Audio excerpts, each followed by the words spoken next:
Hello बच्चों, सभी को नमस्कार। एक बार पुनः कक्षा 10वीं अर्धवार्षिक परीक्षा सत्र 2025-26 के पेपर में आप सभी का स्वागत है।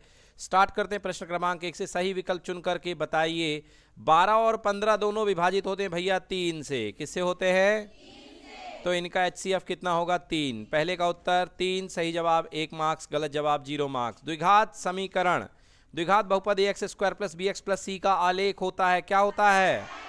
परवल है। इस तरीके का शेप बनता है, परवल है। अगला तीसरा सवाल, 7 - 12, डी का मतलब अगला माइनस पिछला, a2 - a1 अर्थात 7 - 12 बराबर माइनस का 5। करेक्ट आंसर माइनस का 5। बहुतों ने 5 लगाया, उनको मिलेगा 0, जिन्हें 5 उनको मिलेगा 1।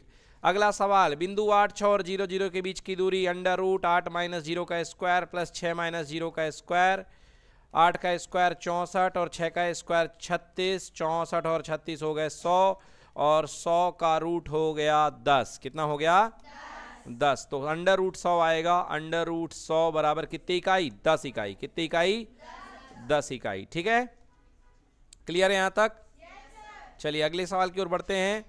रैखिक समीकरण इतने और इतने के अनंत हल होने क्या शर्त है? सी। क्या उत्तर है? अनंत हल। अनंत हल होने का शर्त होता है a1/a2 बराबर b1/b2 बराबर c1/c2। हाँ या ना? ax² + bx + c के मूल समान हो तो d का मान क्या होता है? 0। बिल्कुल सही, d का मान होता है 0। विविक्त कर का मान होगा 0। सवाल नंबर 6 तक हो चुके हैं। मिलान कर लें कितने सही कितने गलत। चलिए अगले सवाल की ओर बढ़ते हैं। चलिए सवाल नंबर 2, रिक्त स्थानों की पूर्ति करते हैं। पहला, एक बहुपद जिसकी घात 3 होती है उसे कौन सा बहुपद कहते हैं? त्रिघातीय। क्या कहते हैं? तीय, या त्रिघात लिखा तो भी चलेगा, त्रिघातीय या त्रिघात। √3 कैसी संख्या है? अपरिमेय संख्या है, क्योंकि ये √3 के रूप में है ना। कोई भी संख्या जो अंडर रूट हो, जिसके अंदर क्या हो, कौन सी संख्या। प्राइम नंबर को हिंदी में क्या बोलते हैं? प्राइम नंबर को हिंदी में क्या बोलते हैं भाई? अपरिमेय नहीं। तो बेटा यहाँ पे एक अभाज्य संख्या है 3, और अभाज्य संख्या का स्क्वायर रूट जो होता है वो क्या होता है? सदैव अपरिमेय। चलिए अगला, समांतर श्रेणी AP का प्रथम पद A है और ये सर्वांतर D है, तो nवां पद AN बराबर A + n-1 इंटू कितना होगा? D। nवां पद होगा A + n-1 into D। Clear हुआ कि नहीं हुआ? सभी वर्ग क्या होते हैं? समरूप होते हैं। सभी वर्ग क्या होते हैं? हाँ, सभी वर्ग क्या होते हैं? समरूप ना, समरूपक। समरूपक कुछ नहीं होता बेटा, समरूप होता है। अगला सवाल, समीकरण x - 3 और x + 4 बराबर 0 के मूल होंगे। बोलो x बराबर कितना और x बराबर कितना? -4। तो उत्तर होंगे 3, -4। किसी वृत्त के बाह्य बिंदु से अधिकतम कितनी स्पर्श रेखाएं? 2। वृत्त के बाह्य बिंदु से अधिकतम स्पर्श रेखाएं कितनी खींची जा सकती हैं? 2। एक ऊपर और एक नीचे। क्लियर हो गया? यस। चलिए ये भी सवाल हो चुका है, एक बार मिलान कर लें सब लोग। पहले का उत्तर त्रिघातीय, दूसरे का उत्तर अपरिमेय, तीसरे का उत्तर A + n-1 इंटू D, चौथे का उत्तर समरूप, फिर पांचवे का 3 और -4 और छठवें का 2। ठीक है, लिख लिए? अगले सवाल की ओर चलते हैं। अगला सवाल है सत्य असत्य लिखिए। रैखिक बहुपद ax + b का शून्यक -b/a। बोलो सत्य है या असत्य है? सत्य है। क्या है ये? बिल्कुल सत्य है। बहुपद का शून्यक निकालने के लिए उसको 0 के बराबर कर दो। ax + b बराबर 0। ax बराबर कितना? -b। तो x का मान हो जाएगा -b/a। -b/। किसी बिंदु की y अक्ष से दूरी उस बिंदु का y निर्देशांक होता है। सत्य की असत्य? सत्य। बिल्कुल सही। किसी बिंदु की y अक्ष से दूरी उस बिंदु का y निर्देशांक। अरे बेटा ये असत्य है। क्या है ये? असत्य है। क्या है ये? हाँ, क्यों? देखो जरा। अरे भाई देखो जरा, ये अपने पास में बिंदु है। देखो जरा, ये अपने पास में बिंदु है px, y। अब इस बिंदु की, हाँ तो ये कोई बिंदु है px, y। आपको बोला जा रहा है इसकी y अक्ष। तो देखो बेटा ये y अक्ष से दूरी ये होती है। अब y अक्ष से दूरी ध्यान से देखो, y अक्ष से दूरी यदि तुम चतुर्भुज बनाओगे तो यहाँ पे y अक्ष की दूरी ये वाली बराबर होगी कि नहीं होगी? ये वाई अक्ष से दूरी, तो वाई अक्ष पर लंबवत दूरी जो होती है एक्स निर्देशांक देती है। क्या देती है? एक्स। तो वाई निर्देशांक होता है, नहीं एक्स निर्देशांक होता है, तो ये असत्य लिखा है। क्या लिखा है? हाँ। ए बी सी समांतर श्रेणी में है तो बी बराबर ए प्लस सी का आधा, बिल्कुल सत्य है। अगर ए बी सी समांतर श्रेणी है तो बी बराबर ए प्लस सी बटे 2। क्यों? क्योंकि भाई अगर ए बी सी समांतर श्रेणी में है, ए कॉमा बी कॉमा सी अगर ए पी में है, तो आप जानते हैं कि इन दोनों का गैप हर बार बराबर होता है, अर्थात बी माइनस ए बराबर होगा सी माइनस बी के। तो बी प्लस बी यहाँ ले आओ और यहाँ आ जाएगा सी प्लस ए। बी प्लस बी कितना हो गया? 2b बराबर ए प्लस सी, तो b बराबर हो गया ए प्लस सी बटे 2। बताओ सत्य है कि असत्य है? सत्य है। यदि उस मीनार की ऊंचाई, यदि मीनार की ऊंचाई उसकी छाया की लंबाई के समान है तो सूर्य का उन्नयन कोण 60 है। बिल्कुल। अरे असत्य है ये। क्या है ये? असत्य है। देखो बेटा कैसे, यहां पे कह रहा है कि मीनार की ऊंचाई, तो मीनार की ऊंचाई भी h है, मीनार की ऊंचाई भी क्या है? h है। और बेटा उसकी छाया की लंबाई जो है उसके बराबर है, छाया की लंबाई भी क्या है आपके पास में? h है। छाया की लंबाई भी क्या है? h है। आपको बोल रहा है कि यहाँ पर मीनार का उन्नयन कोण क्या होगा, आपको थीटा निकालने की बात की जा रही है, ठीक है ना। तो आपको थीटा निकालना है तो टेन थीटा लगाओ। टेन थीटा बराबर लंब बटे आधार, लंब भी h है आधार भी h है, h से h कट गया, बोलो कितना मान आया? 1। टेन थीटा का मान कितना आ गया? 1। टेन थीटा का मान कितना आ गया?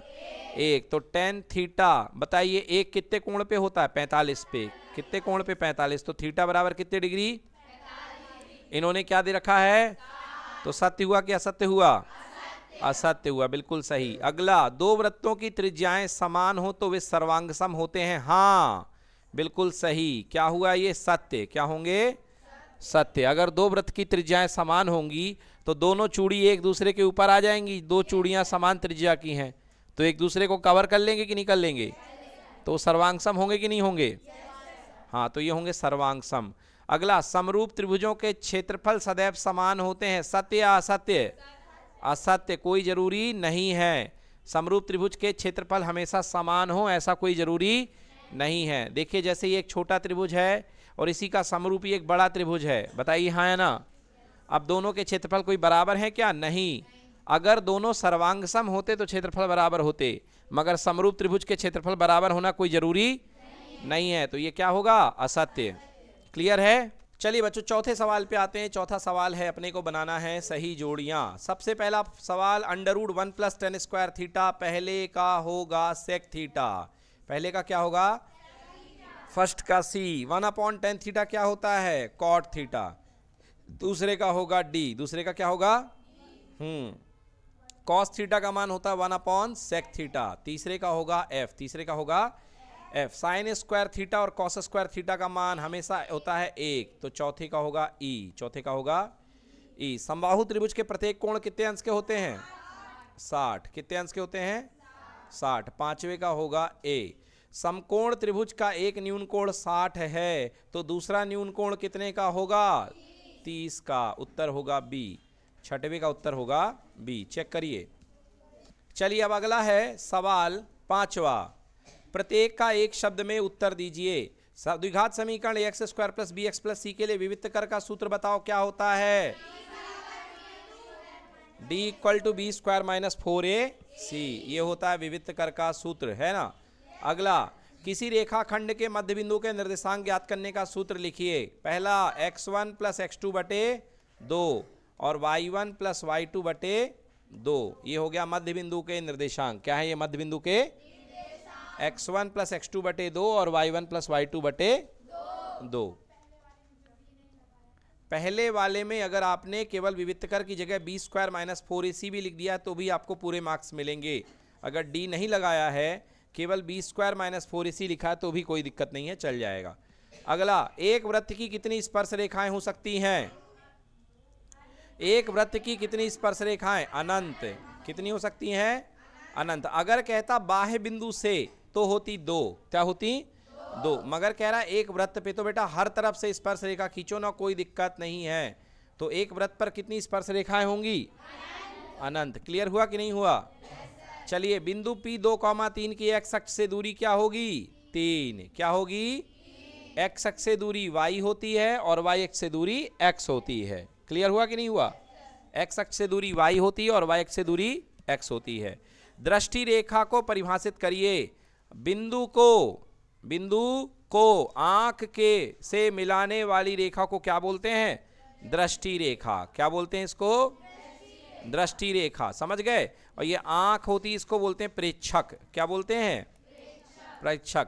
तो दी गई वस्तु को या बिंदु को, जिस बिंदु की बात हो रही है, आसमान में कोई भी वस्तु है, जमीन में कोई भी वस्तु है, उसको दी गई वस्तु को प्रेक्षक की आंख से मिलाने वाली रेखा को क्या बोलते हैं? दृष्टि रेखा।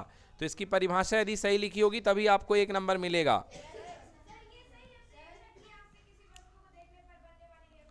बिल्कुल सही, बहुत अच्छी परिभाषा है ये। प्रेक्षक की आंख से किसी वस्तु को देखने पर आंख और वस्तु को मिलाने पर बनने वाली रेखा को क्या बोलते हैं? दृष्टि रेखा। यस।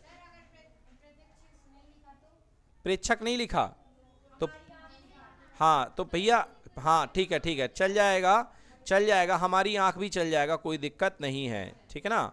हमारी आंख, मगर बेटा ऐसे होता क्या है कि आप प्रश्न में आपका नाम तो लिख के आता नहीं है ना।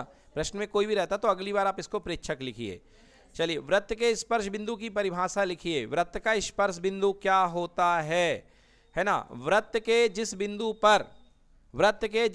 पर स्पर्श रेखा खींची जाती है उसे क्या बोलते हैं? स्पर्श बिंदु। क्या बोलते हैं? हाँ, वृत्त के जिस बिंदु पर स्पर्श रेखा खींची जाती है उसे क्या बोलते हैं? स्पर्श बिंदु। अगला सवाल देखिए, प्रश्न क्रमांक 7। अनुपातों A1 बटे A2 B1 बटे B C1 C2 की तुलना करने पर ज्ञात करिए कि निम्न युग्म संगत है या असंगत। चलिए, सबसे पहले A1 बटे A2 बराबर 2 बटे 4 अर्थात 1 बटे 2। B1 बटे B2 भी आ जाएगा 1 बटे 2 और C1 बटे C2 आएगा 8 बटे। स्पष्ट दिख रहा है कि A1 अपॉन A2 बराबर है B1 अपॉन B2, बराबर नहीं है C1 अपॉन। तो देखिए यहाँ पर है कोई हल नहीं। क्या है? क्योंकि रेखाएं क्या होंगी? समांतर। क्या होंगी? और समांतर कोई हल नहीं है, इसका मतलब ये कहलाएगा निकाय असंगत है। क्या है ये? निकाय असंगत लिखेंगे, अतः निकाय असंगत है, असंगत है। हाँ, देखिए आपसे पूछा गया है निकाय के संगत और असंगत के बारे में। अगर आप यहाँ पे लिख रहे हैं कि निकाय का कोई हल नहीं है, ये हल नहीं है, वो हल नहीं है, तो आपके तब यहाँ पर आपके 1 नंबर कट जाएंगे। आपको यहाँ पर संगत और असंगत होने के बारे में बताना था। हाँ, तो ये युग्म संगत है या ये युग्म असंगत है, तो फिलहाल यहाँ पे उत्तर आएगा ये युग्म असंगत है। डन। देखिए अथवा वाला सवाल, यदि दो संख्याओं का योग 16 है और अंतर 10 है तो संख्याएं ज्ञात करिए। चलिए देखिए, दो संख्याएं x और y मान लीजिए, इनका योग 16 है, x प्लस वाई बराबर 16, अंतर 10 है तो x माइनस वाई बराबर 10। दोनों को हल कर दीजिए। यहाँ पे लिखो जोड़ने पर। क्या करने पर? जोड़ने पर। y से y कैंसिल, 2x बराबर 16 धन 10 बराबर कितना आ गया? 26। x का मान कितना? 13।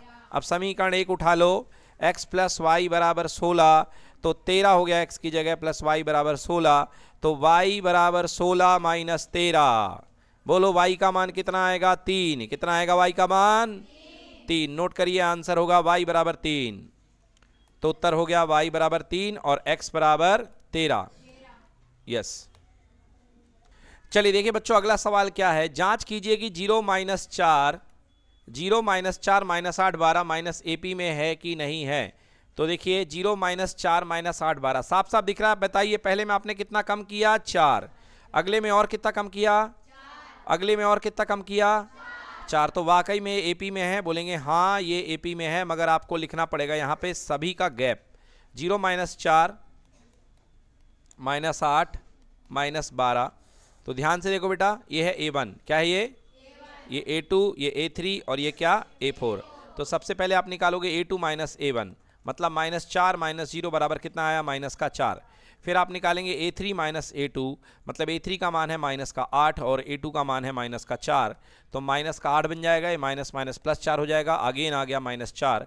फिर आप निकालेंगे A4 माइनस A3, जिसको आप लिखेंगे माइनस का 12 माइनस माइनस का 8, तो माइनस का 12 और प्लस का 8 आपके पास फिर से आ गया कितना? माइनस का 4। तो लिखेंगे चूंकि A2 माइनस A1 बराबर A3 माइनस A2 बराबर A4 माइनस A3, हर बार आपका कॉमन डिफरेंस बराबर आ रहा है, अतः दिए गए नंबर किस में है? एपी में है। किस में है?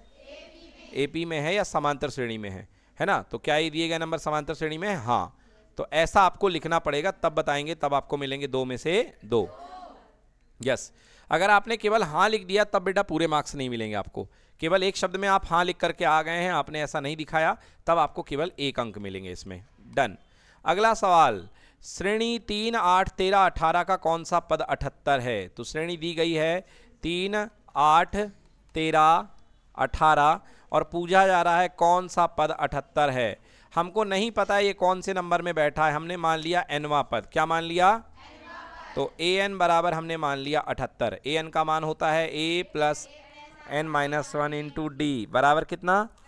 78। a का मान कितना? 3, n-1, d का मान बोलो, 8 में से 3 गए 5, बराबर कितना? 78। हाँ, तो सबसे पहले ये धन में है, इसको उधर भेज दो। तो n-1 गुणे 5 बराबर 78 माइनस का 3 बनेगा 75। क्लियर है? n-1 गुणे 5, जो गुणे में है वो भाग में जाएगा। n-1 बराबर 75 बटे 5, 15 पने 75, तो n-1 बराबर 15, अर्थात n बराबर कितना? 16। कितना आ गया? तो कौन सा पद होगा? 16वां पद। कौन सा पद? 16वां पद। चलिए अगला सवाल है प्रश्न क्रमांक 9। प्रश्न का दी गई आकृति में डी समांतर है बीसी, तो ईसी का मान ज्ञात करना है। देखिए यहां पर हमने बताई थी ट्रिक, ऊपर का समोसा बटे नीचे का समोसा बराबर ऊपर का समोसा बटे नीचे का समोसा। यस, तो ऊपर का है 1/5। Yes sir. तो बेटा हम लगाते हैं यहाँ पे हम लगाते हैं थ्योरम। देखिए ऊपर का समोसा बटे नीचे का समोसा, बताइए ऊपर की लंबाई कितनी है? 1.5, 1.5 और बटे में कितना? 3, और यहाँ पर कितना? 1, और जो पता नहीं उसको क्या मानते हैं? x। क्या मानते हैं? x। तो यहाँ पे आ गया, इसको बोलते हैं थेल्स प्रमेय। क्या बोलते हैं? चलिए तो इसको हल करते हैं बच्चों। देखिए किस प्रकार से इसको हल करेंगे। यहाँ पे हमने दशमलव काट दिया इसका, बोलिए नीचे 0 आ गया कि नहीं आ गया? हाँ, अब 15/30 यानी 15 एक कम 15, 15 दूनी 30, तो 1/2 बराबर 1/x। तिर्यक गुणा करेंगे, x एक कम x और 1 दूने 2, कितने सेंटीमीटर? 2 सेंटीमीटर। तो इसी का मान कितने सेंटीमीटर आएगा? 2 सेंटीमीटर। आया क्या? यस। अच्छा बच्चों देखिए यहाँ पर आपको लिखना पड़ेगा, देखिए क्या कंसेप्ट लिखना पड़ेगा? AD/DB बराबर AE/EC।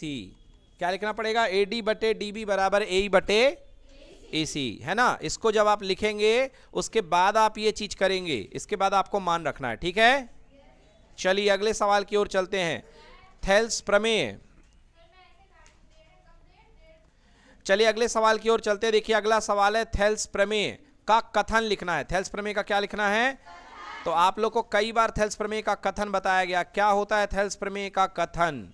A, B, C यदि किसी त्रिभुज की दी गई भुजा, यदि किसी त्रिभुज की दी गई भुजा या एक भुजा के समांतर, के क्या समांतर कोई रेखा खींची जाए तो ये रेखा अन्य दो भुजाओं को क्या करती है? गलत समान अनुपात में विभाजित करती है। समान अनुपात में क्या करती है? विभाजित करती है। और फिर यह डायग्राम आपको बनाना पड़ेगा ABC, और यहां पर आपने एक रेखा मान ली, इसके समानांतर PQ। बोलो हाँ या ना? तो लिखोगे AB समांतर किसके है? PQ के। तो थेल्स प्रमेय कहेगी AP/BP बराबर AQ/CQ। हमने गलती लिख दिया, सॉरी बच्चों। यहां पे लिखेंगे PQ समांतर BC, PQ समांतर BC। तो यहां पे PQ अगर BC के समांतर है तो ऊपर का समोसा बटे नीचे का समोसा यानी AP/PB बराबर AQ/QC। ये कहलाती है आधारभूत अनुपातिकता प्रमेय अर्थात थेल्स प्रमेय।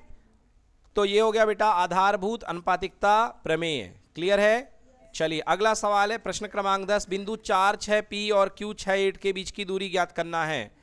तो देखते हैं प्रश्न क्रमांक 10, क्वेश्चन नंबर 10, बिंदु P 4,6 P4,6 और Q 6,8 के बीच की दूरी ज्ञात करिए। पी क्यू बराबर, चलिए अंडर रूट क्या हो जाएगा, देखिए x2 माइनस x1 मतलब 6 माइनस 4 का होल स्क्वायर।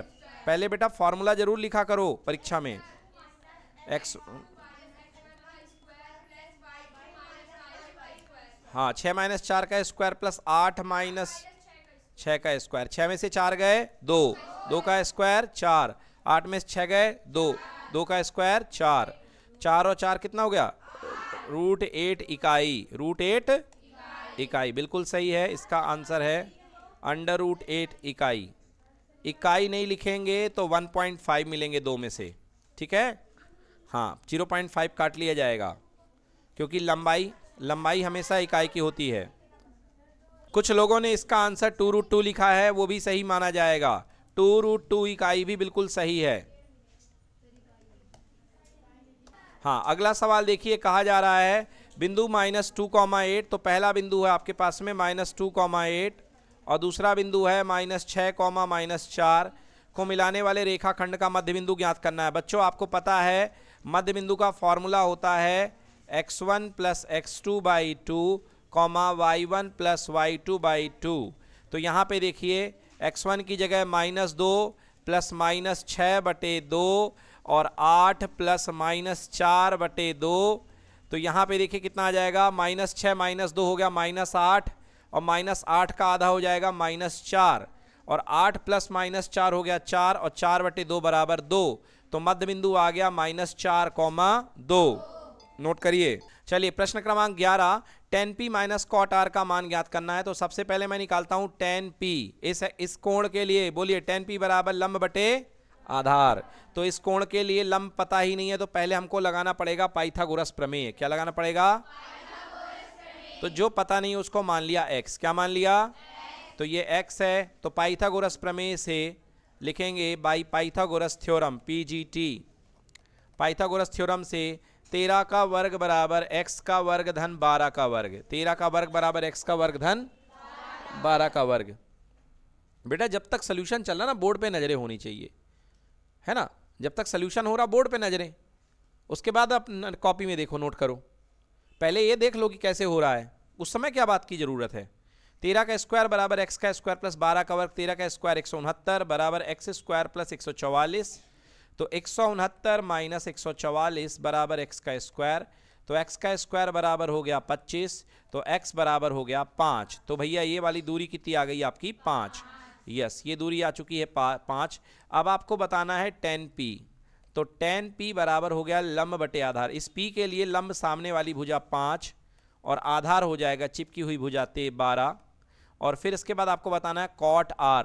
cot R, तो cot R बराबर, देखिए tan होता है लंब बटे आधार, तो cot होगा आधार बटे लंब। क्या होगा, आधार बटे लंब। तो इस R के लिए आधार कितना होगा 5 और लंब सामने वाली भुजा कितनी होगी 12। तो tan P माइनस का cot R बोला गया है, तो ये भी 5/12 और ये भी 5/12, दोनों कट गए। आंसर कितना आएगा, 0।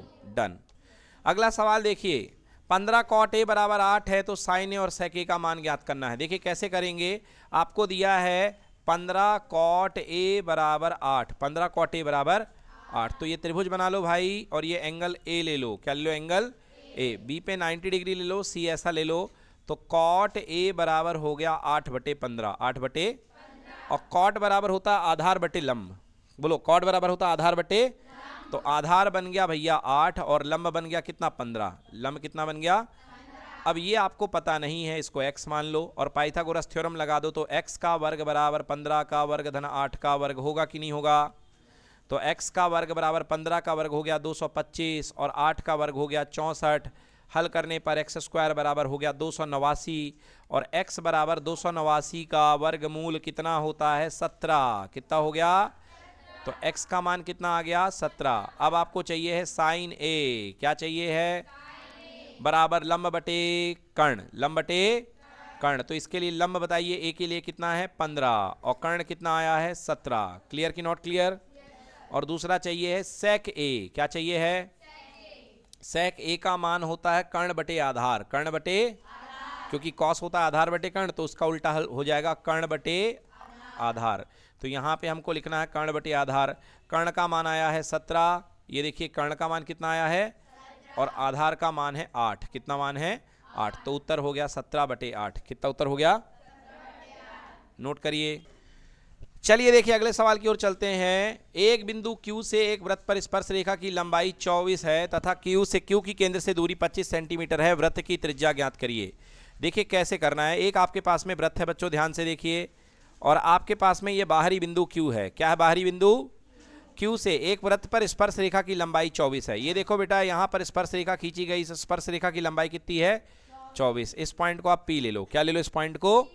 वृत्त का केंद्र मान लो बेटा O है। क्या है वृत्त का केंद्र? O है। और यहाँ इसके केंद्र से लेके स्पर्श, वो जो बिंदु है वहां तक की दूरी दी गई है 25 सेंटीमीटर। कितने सेंटीमीटर?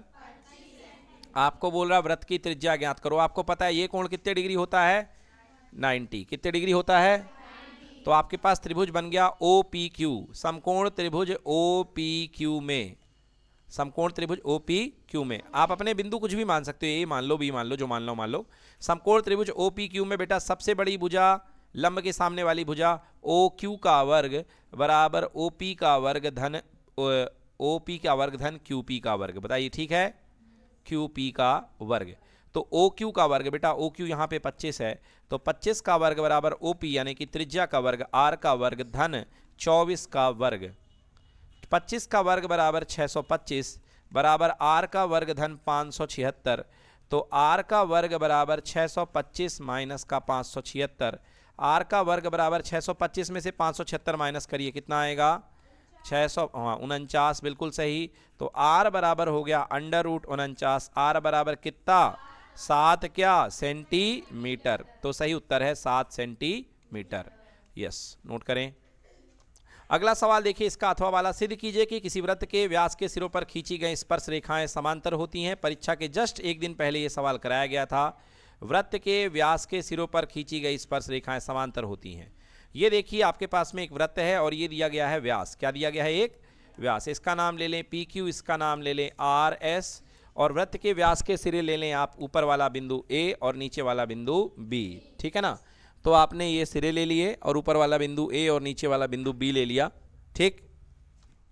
तो अब बेटा हमको ये प्रूफ करना है यहाँ पे कि क्या सिद्ध करना है। लिखेंगे सिद्ध करना है कि PQ समानांतर RS। PQ समानांतर RS। तो कैसे सिद्ध करेंगे? देखिए बेटा, आप जानते हैं कि ये वाला कोण होता है 90। क्या होता है ये वाला कोण?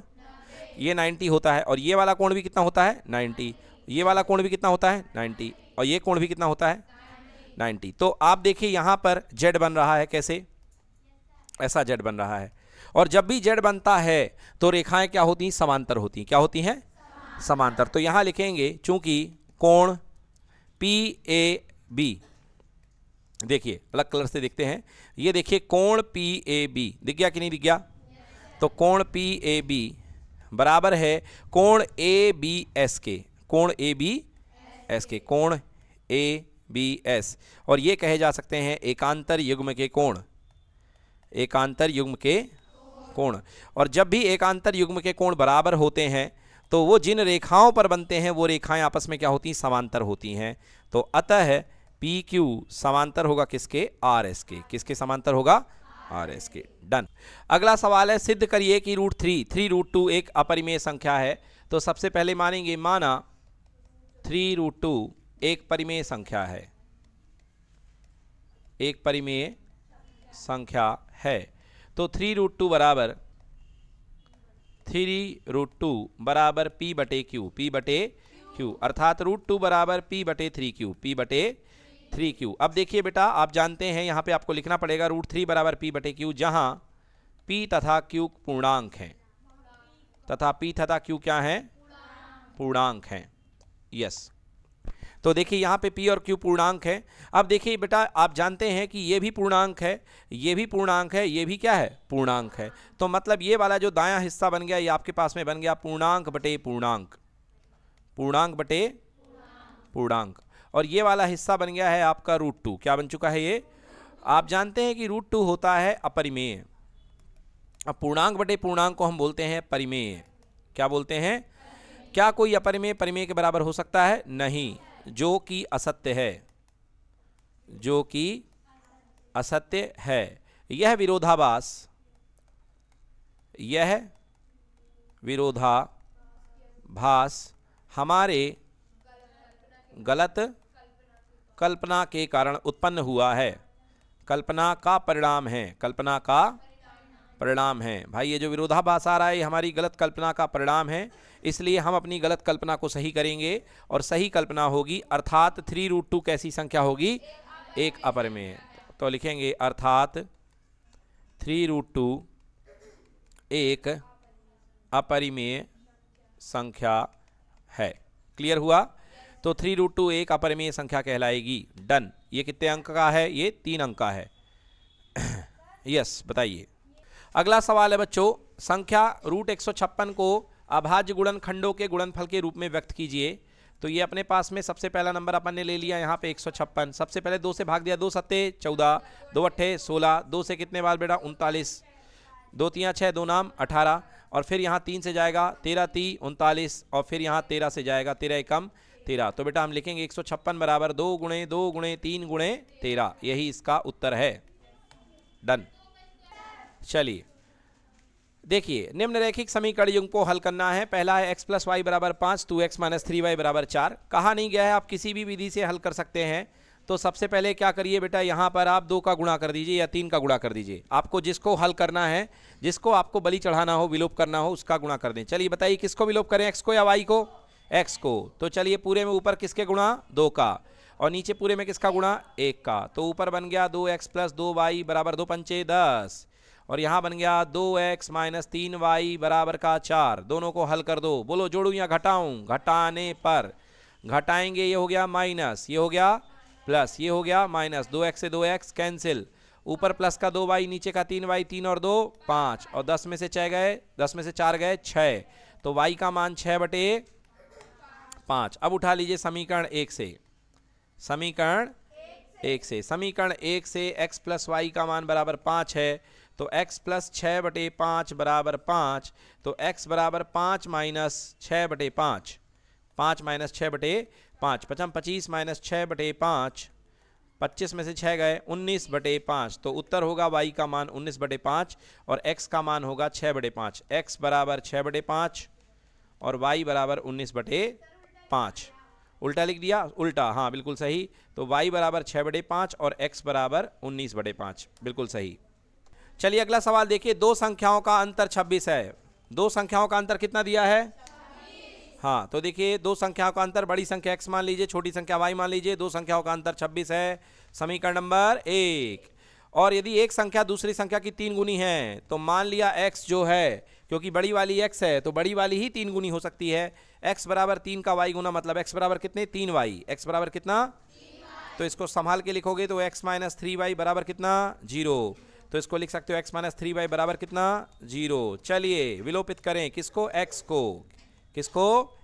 x को। घटाने पर ये माइनस, ये प्लस, ये खेल खत्म, माइनस, x से x कैंसिल, माइनस का y प्लस का 3y, बोलो कितना हो गया? प्लस का 2y बराबर कितना? 26। तो y बराबर कितना हो गया? 13।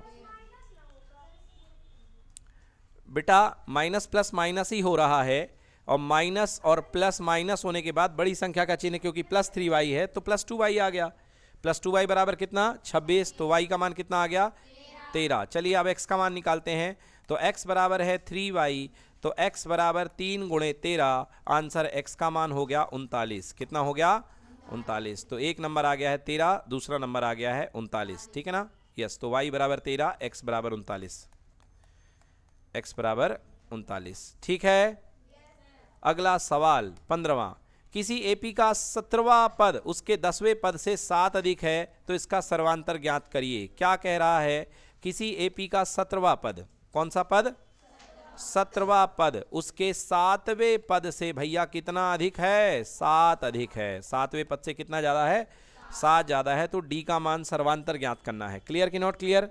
तो पहली लाइन यहां पर लिखनी पड़ेगी आपको, माना एपी का प्रथम पद ए है। माना एपी का प्रथम पद क्या है? तथा सर्वांतर डी है। सर्वांतर कितना है? तो 17वां पद होगा, बोलो ए प्लस 16D, हाँ या ना? और 7वां पद होगा ए प्लस 6D, हाँ या ना? और प्लस में कितना? 7। प्लस में कितना? ए से 1 कट गए, 16D, चलो 6D यहाँ आओ, 7 तुम वहीं रहो। 16D में से 6D गए, कितने बचे? 10D बराबर कितना? 7। तो D बराबर 7/10। सर्वांतर का मान आया 7/10। ठीक है, अगला सवाल देखते हैं बच्चों। अगला सवाल क्या कह रहा है, देखिए 2, 7, 12 के प्रथम 10 पदों का योग ज्ञात करना है। श्रेणी लिखिए अथवा वाला, 2, 7, कितना? 12। 2, 7, 12 कितने पदों का योग? मतलब 10 पदों का योग। प्रथम कितने पदों का योग? 10 पदों का योग। सूत्र होता है SN बराबर n/2 ब्रैकेट में 2a प्लस n-1 इंटू कितना? D। चलिए पहचानिए, a का मान कितना और d का मान 7-2 बराबर कितना? तो a का मान भी आ गया, d का मान भी आ गया। चलिए हल करते हैं प्रथम 10 पदों का योग। तो n का मान कितना? 10। n का मान कितना? क्योंकि रोल नंबर 10 तक निकालना है। यस और नो? फॉर्मूला 10/2, 2 गुणे 2 2a प्लस 10-1 इंटू डी का मान 5, हाँ या ना? चलिए 10/2, 2 दूने कितना? 10 में से 1 गए और 9 पने 45। क्लियर हुआ कि नहीं हुआ? और 2 से कितने बार? तो 5 इंटू 45 और 4 कितना? 49। कितना हो गया? 49। पनाम 45 की 5, हासिल आई 4, 5 के 20, 4 24। उत्तर होगा 245। कितना होगा? 245। तो इसके 10 पदों का योग आ रहा है 245। डन। चलिए अगला सवाल समरूप त्रिभुज से, बहुत ही प्यारा सा सवाल। कह रहा है त्रिभुज में ODC समरूप है OBA के। देखो बेटा ध्यान से, ध्यान से, ODC, OD समरूप है त्रिभुज OBA के। तो आपको पता है कि समरूप त्रिभुज में संगत कोण बराबर होते हैं। मतलब D बराबर किसके? B के। D बराबर किसके? B के। तो अगर D तुम 70 हो तो B तुम भी कितने होगे? 70 होगे। बिल्कुल सही बच्चों। अब ध्यान से देखिए बेटा, क्या ये पूरी की पूरी रेखा एक सरल रेखा बन रही कि नहीं बन रही है? सरल रेखा बन रही कि नहीं बन रही है? अब इस सरल रेखा में इतना सा 125 हो गया है, बोलिए हाँ या ना? इतना सा कितना हो गया है? तो आपको पता है 9th क्लास में आपने पढ़ा था सरल कोण कितने का होता है? 180 का होता है। तो जब इतने में 125 कट लिया तो क्या ये 180 माइनस 125 होगा कि नहीं होगा? तो 180 में से 125 माइनस करो, 10 में से 5 गए 5, ये बन गया 55। कितना बन गया? मतलब अगर ये 125 है तो ये वाला कितना होगा? तो ये भी कितना होगा? तो ये निकाल लेते हैं एंगल सम प्रॉपर्टी से। त्रिभुज के 3 कोणों का योग 180, बोलिए हाँ या ना? तो ये अगर अपने पास 70 और 55 125 है तो अगेन ये भी कितना हो जाएगा? 55। कितना हो जाएगा? क्योंकि 70 और 55 जुड़ करके हो गए 125 और 125 हमने 180 में से माइनस किया तो कितना आ गया? 55। अब देखिए ध्यान से, सी वाला किसकी संगत है? ए के संगत। किसके संगत है? तो ये वाला कोण भी कितने डिग्री होगा?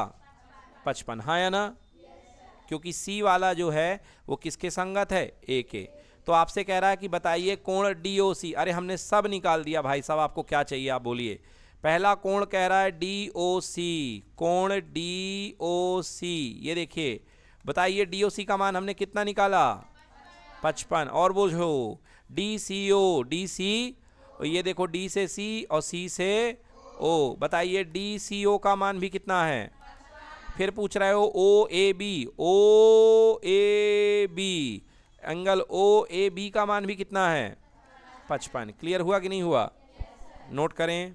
अगला मान देखिए बच्चों, अगला सवाल प्रश्न क्रमांक 17। मान ज्ञात करिए sin 60 cos 30 sin 30 cos 60। बेटा इसका उत्तर आएगा 1। क्या आएगा इसका उत्तर? कैसे करेंगे? देखिए sin 60 का मान होता है √3/2, cos 30 का मान होता है अगेन √3/2, sin 30 का मान 1/2, cos 60 का मान 1/√3 गुणे √3 3, नीचे 4 ऊपर 1 नीचे 4 ऊपर 4 नीचे 4 कट गए। बोलो कितना आंसर? 1। तो इसका उत्तर आएगा 1। क्लियर है? सीधे मान रख दीजिए, इसका उत्तर 1 आ जाएगा। अगला देखिए 2 tan 30 upon 1 minus ten square 30, 2 tan 30 upon 1 minus ten square 30, 2 tan 32 upon ten 30 का मान 1/√3 और 1 माइनस टेन स्क्वायर 30 मतलब 1 माइनस 1/√3 का होल स्क्वायर। ऊपर बन गया 2/√3 और नीचे बन जाएगा 1 माइनस 1/3, क्योंकि 1 का स्क्वायर 1 और √3 का स्क्वायर 3। क्लियर ना? ऊपर बैठा रहेगा 2/√3, नीचे 3 एकम 3 माइनस 1 कितना 2/3। बोलिए यस और नो। अल्टी पल्टी कर दीजिए, जो सबसे नीचे वो सबसे ऊपर। ये 3 ऊपर चला गया और 2 नीचे चला आया। बोलिए 2 से 2 क्या हो गया? कैंसिल। ऊपर बचा 3 और नीचे बचा √3। क्या हम 3 को 2 बार √3 लिख सकते हैं और नीचे वाला √3 ठीक है? इससे ये क्या हो गया? कैंसिल। कुल उत्तर कितना आ गया? √3। तो इसका फाइनल आंसर क्या बनेगा? √3। क्लियर? डन।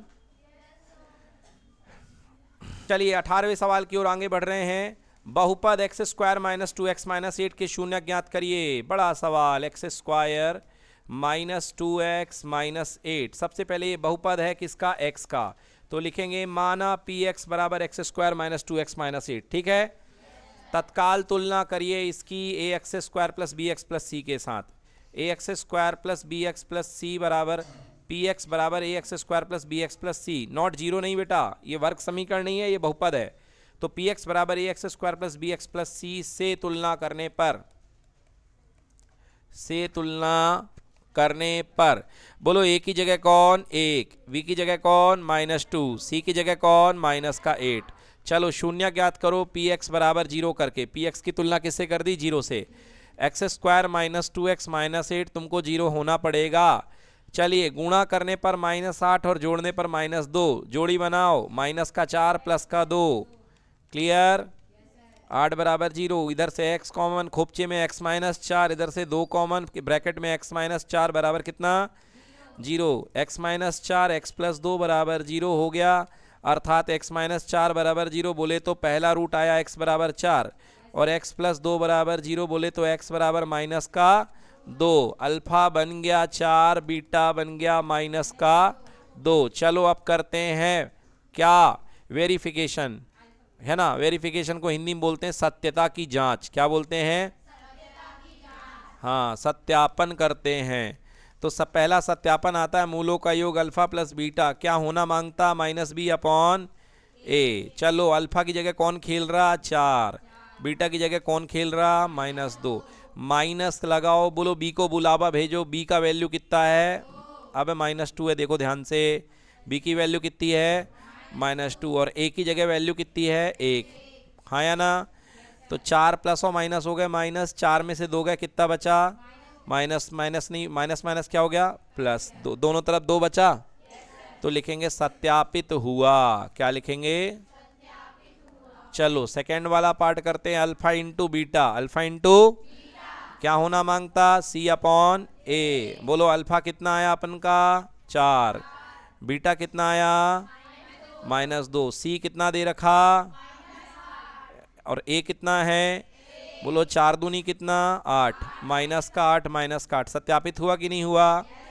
सत्यापित हुआ। क्लियर है बच्चों? हाँ, तो यहाँ पर आपको अगर आपने रूट सही निकाले, अल्फा बीटा तक आपने सही निकाला है तो आपको 2 नंबर मिलेंगे, और अगर आपने एक एक्स्ट्रा पार्ट और कर दिया तो आपको टोटल 3 नंबर मिलेंगे। डन। चलिए अगला सवाल की ओर बढ़ते हैं। एक द्विघाती बहुपद ज्ञात करिए जिसके शून्यकों का योग 1/4 और शून्यकों का योग तथा गुणनफल -1 है। चलिए तो दिया है अल्फा प्लस बीटा बराबर 1/4, बिल्कुल सही। और अल्फा गुणे बीटा बराबर कितना? -1। और आपको ज्ञात करना बहुपद। क्या ज्ञात करना है? तो बहुपद का फॉर्मूला होता है px बराबर x square plus minus alpha plus beta into x plus alpha into beta. जब दिक्कत आएगी तब k को सामने आना पड़ेगा। ये क्वेश्चन k वाला है तो k को लाना पड़ेगा यहाँ पे, और k की वैल्यू हम बाद में पुट करेंगे जो एलसीएम आएगा। X square minus alpha plus beta की वैल्यू बोलिए 1/4 इंटू कितना? x, और अल्फा इंटू बीटा की वैल्यू तो प्लस माइनस माइनस ही हो गया। k बोलो एलसीएम कितना आया? 4। ये बन गया कितना? 4x स्क्वायर माइनस x और माइनस का 4, 4 एकम 4 हो जाएगा। क्लियर है कि नहीं क्लियर है? अब k का मान आप मानने के लिए स्वतंत्र हैं तो लिखेंगे माना k बराबर 4, तो k बराबर 4 माना, तो यहाँ पे 4 ब्रैकेट में 4x² माइनस x माइनस का 4। सर ये चल क्या रहा है बेटा, ये px चल रहा है। क्या चल रहा है? हाँ, मतलब x का पॉलिनोमियल चल रहा है px बराबर, और नीचे इधर पे 4, 4 से 4, फाइनल आंसर आपके जेब में px बराबर 4x² माइनस x माइनस का 4। डन। चलिए बच्चों अगला सवाल करते हैं। प्रश्न क्रमांक 19 कह रहा है ऐसी दो संख्याएं ज्ञात करिए जिनका योग 27 और गुणनफल 182 हो। चलो भाई, ऐसी दो संख्याएं ज्ञात करना है 19 नंबर में। माना, क्या माना? माना पहली संख्या x है। बोलो, माना पहली संख्या क्या है? x है, तथा दूसरी संख्या y है। क्या मान लिया? दूसरी संख्या। प्रश्नानुसार, पहला प्रश्न, पहली प्रश्न की लाइन कह रही है प्रश्नानुसार दोनों संख्याओं का गुणनफल x गुणे y, ओ पहली संख्या में जोड़ दिया गया, ओके कोई बात नहीं। तो प्रश्नानुसार x प्लस y बराबर 27, दोनों संख्याओं का योग कितना है? 27। समीकरण नंबर 1, यहां से y का मान निकाल लो। y का मान क्या होगा? 27 माइनस x, हाँ या ना? और प्रश्नानुसार, फिर से प्रश्न ने कुछ कहा है, और प्रश्न ने कहा है कि दोनों संख्याओं का गुणनफल x गुणे y, दोनों का गुणनफल कितना? 182। कितना? 182। तो x गुणे y बराबर 182। तो x की जगह x, क्या मैं y की जगह 27 माइनस x लिख सकता हूं? बराबर 182। तो गुणा कर दो, ये हो गया 27x माइनस का x² बराबर 182। इधर x² को ले आओ, यहाँ x² प्लस में चला गया, फिर यहाँ पे माइनस का 27x हो गया, और यहाँ प्लस में 182, इधर कुछ बचा ही नहीं, तो क्या बचा? 0। पलट के लिखो, x² माइनस का 27x और प्लस का 182 बराबर कितना? ऐसे दो नंबर जिनको जोड़ो तो माइनस का 27 आए और गुणा करो तो 182 आए। मैं दांव लगाता हूँ -14 और -13 पे, जरा देखो जरा कितना हो जाएगा। और क्यों लगाया? क्योंकि मेरे को झलक दिख गई, 3 चौके 12, 3 चौके, तो जोड़ने पर तो -27 आ रहा है। चलो ये बात तो बिल्कुल ठीक है। अब गुणा करने पर कितना आ रहा है ये देखना है, क्या 182 आ रहा कि नहीं आ रहा है। कैलकुलेटर हाजिर हो, आ गया सर, ठीक है ना। चलो 14 गुणे कितना? 13, 14 गुणे 13, ये देखो बेटा 182 आ रहा कि नहीं आ रहा। तो x² बोलो क्या जोड़ी बनी? माइनस का 14 और माइनस का x और प्लस का 182 बराबर कितना? 0। ठीक है, x कॉमन ले लिया, बोलो ब्रैकेट में क्या बचा? x माइनस 14, माइनस 13 कॉमन लिया, ब्रैकेट में बचा x माइनस 14 बराबर कितना? 0। ये देखो ये जोड़े बन गए, बाहर ले आओ, x माइनस 14 बराबर 0 और x माइनस 14 x माइनस 13 बराबर 0। एक बार x माइनस 14 बराबर 0 किया और अथवा x माइनस 13 बराबर 0, उत्तर आ गया x बराबर 14 या x बराबर 13। x बराबर 13। चलिए x का मान 13 लेने पर y का मान निकालना पड़ेगा। तो y का मान देखिए 27 माइनस x है कि नहीं है? तो y का मान 27 माइनस x है, मतलब 27 माइनस 13, मतलब y का मान आ गया 14। क्या आ गया y का मान? तो पहला उत्तर आपका बना x बराबर 13 लोगे तो y बराबर 14 आएगा। दूसरा उत्तर x बराबर 14 ले लोगे तो y बराबर 27 माइनस x, बोले तो 27 माइनस का 14, तो y का मान 13 आएगा, हाँ या ना। तो दूसरा उत्तर बन गया x बराबर 14 लेने पर y बराबर 13, हाँ या ना। दोनों उत्तर आपको लिखने पड़ेंगे, x 13 है तो y 14 है, x 14 है तो y 13 है। क्लियर हुआ? अगला, चलिए अगला क्वेश्चन है द्विघात समीकरण 2x² प्लस kx प्लस 3 में k का मान ज्ञात करिए जिससे दोनों मूल क्या हो? बराबर। दोनों मूल बराबर होने की सर d बराबर 0, अर्थात b² माइनस 4ac बराबर 0। बोलो हाँ या ना, यानी इसको लिख सकते हो b² बराबर 4ac। चलो छाटा करते हैं, a का मान कितना? b का मान कितना? c का मान कितना? उठा के छाप देते हैं। बोलो b की जगह कौन खेल रहा? k का स्क्वायर बराबर 4 गुणे a यानी 2 और c यानी 3, 4 दूनी 8 तियां, k² का मान कितना आ गया? तो k बराबर हो गया √24। क्लियर की नॉट क्लियर?